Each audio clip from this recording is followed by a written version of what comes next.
Hi, everyone, and welcome to this round of the Edward Jones Chatting Cage. I am JB, teeing things up for Detroit Tigers broadcaster, former MLBer Rod Allen. Rod, how you doing? I'm doing great. How are you? We're glad to have you.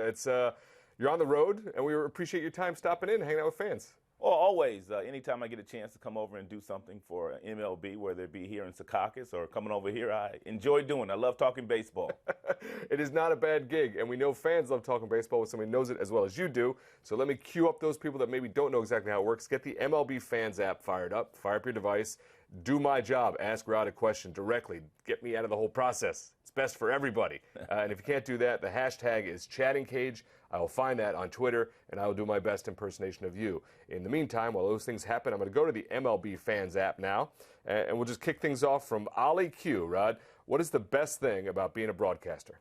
Wow, there are so many great perks about being a major league announcer. First of all, I mean, really, there's only 30 of these jobs in the country, so you're extremely blessed to have one of these opportunities and just to get around the players on a day-to-day basis.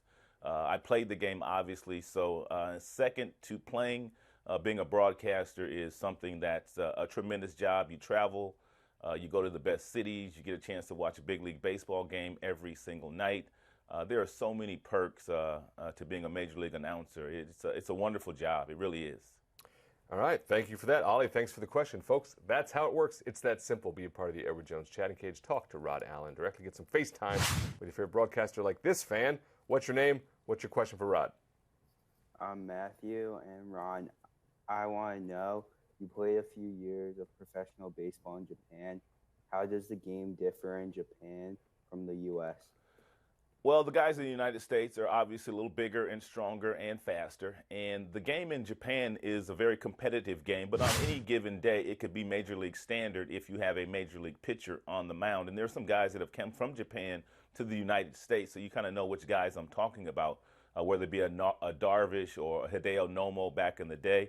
Those guys, when they competed in Japan on any given day, it was like a big league scene there. But for the most part, the game is played a little bit faster here. Guys are a little bigger, a little stronger. And they work a lot harder at the game over there on the fundamentals of the game. You practice a lot longer over there during the day than you do here. So the game over there is mostly practice. They do enjoy the games. But over here, it's more game regimented. And so I think those are the biggest differences in Japan and the United States. Great insight there from Rod on how the game's played. Matthew, thanks for joining the cage and getting that question in there.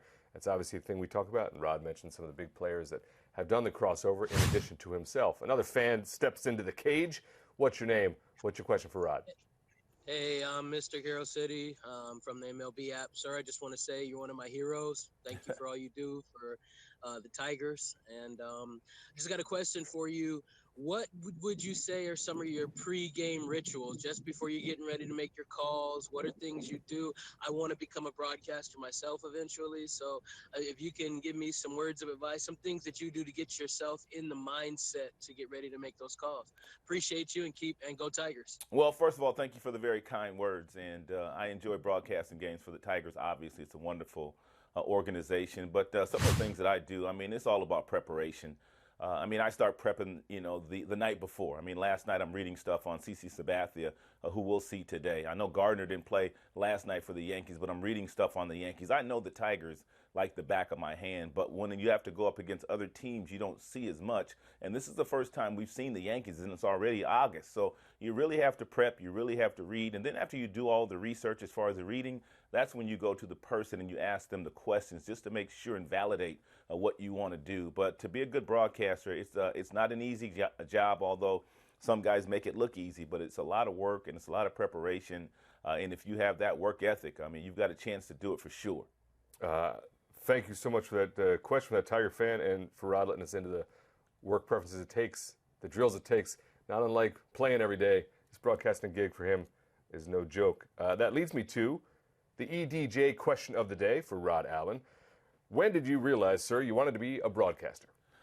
Well, I really never had any aspirations of being an announcer. I thought that if I was going to get back to the big leagues, it was going to be as a hitting instructor. And I started my career as a coach with the Florida Marlins, and I moved to the Arizona Diamondbacks in that same capacity before they played their first game back in 1998. But I had a conversation with a guy at the time His name is Tom Brenneman.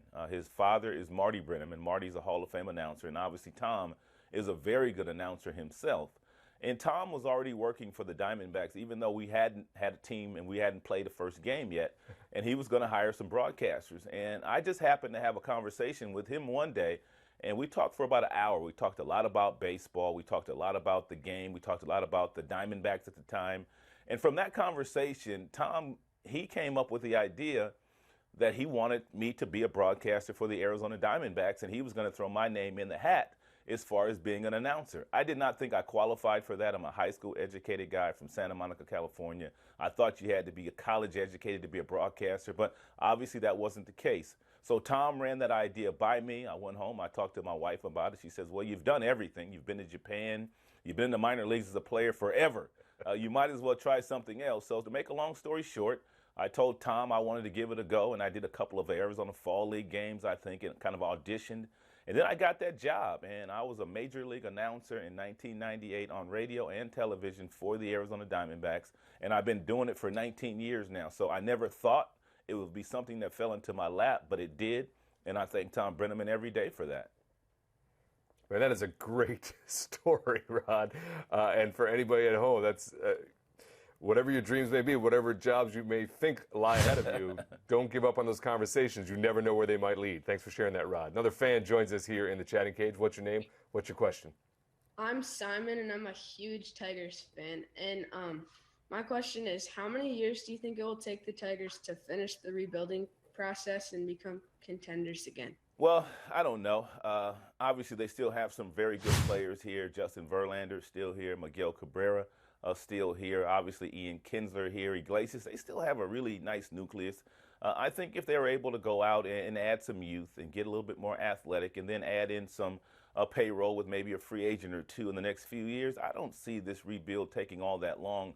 If you've watched some of the other teams that have rebuilt and guys have changed directions by adding youth and controllable players, it really doesn't take that team that long to get back to that promised land. So I'm guessing that it's not going to take that long for the Tigers to get back to where they need to be. It's a proud city. They've got great fans. The fans have been spoiled there. And I know that ownership wants to get back to that level of excitement that they've had the last number of years.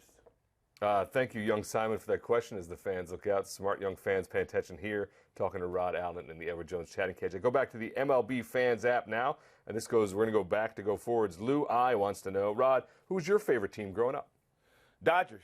I mean, I grew up on the West Coast, and so I went to a lot of Dodgers games. I remember the infield of Garvey and Lopes and Say and Russell and the outfielders that they had there at the time, Dusty Baker, and you know, it was a fun team to watch, and that's the team that I grew up rooting for. So I'm a West Coast guy, and that was probably my favorite team. But I also enjoyed watching the Pittsburgh Pirates play back in the day, too, because they had an outstanding baseball team. And I enjoyed watching Parker and Stargell and all those guys. So every time they came to Dodger Stadium, I made sure I went to those games, too. Two great franchises in those eras.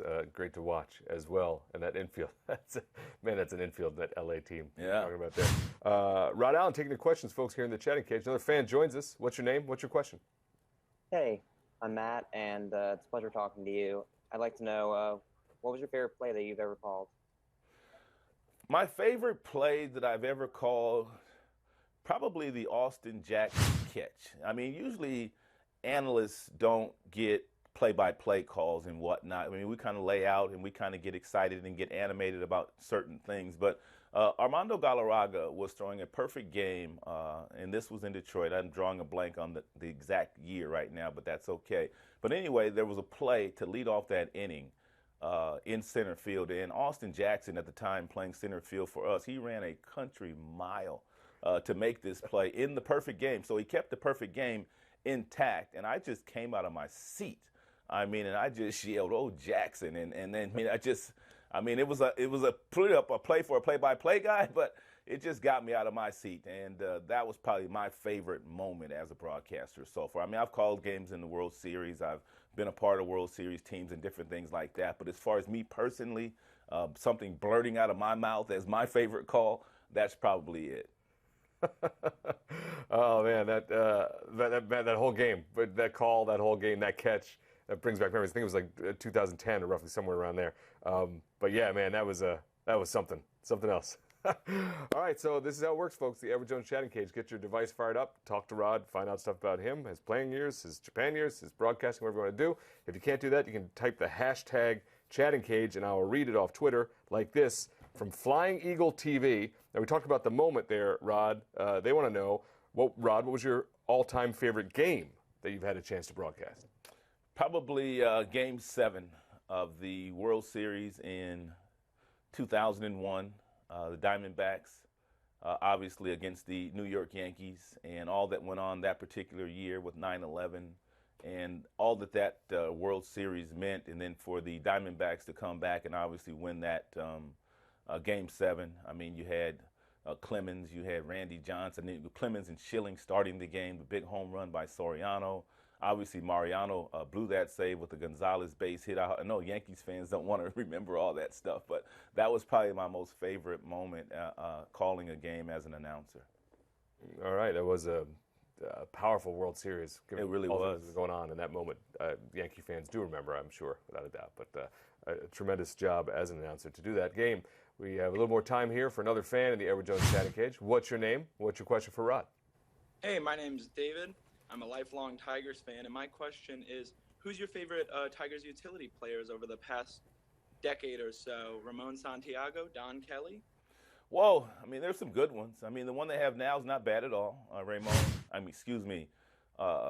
Romine, Andrew Romine is a pretty good utility player. He's played all the positions already this year. He comes to play every single day. You brought up a couple of other really good names, and Don Kelly, I'll say Ramon Santiago. The one thing about these guys, they don't get near the credit they deserve to sit down for a week and then come in, give you a quality at bat, and make really good plays all over the diamond. So you brought up some great names there, but Andrew Romine, probably my favorite right now because he's a current Tiger. Go with the current guy. Always a good bet there. David, thanks for joining us. That's a great question. I'm pretty sure we've done a lot of these. I'm not sure the fan of the utility player has made an appearance yet. So I appreciate that from you, David, a fan here in the Chatting Cage. Rod, I know you got a lot of preparation to do for today, a lot of work to do, so let's get you out here. Did you have a good time talking to fans? Absolutely. Great time talking to the fans. Always fun talking to the fans. All right, absolute pleasure having you join us. And as always, fans, thank you for making the Edward Jones Chatting Cage a special show. We appreciate it this time, and we'll see you on the next round.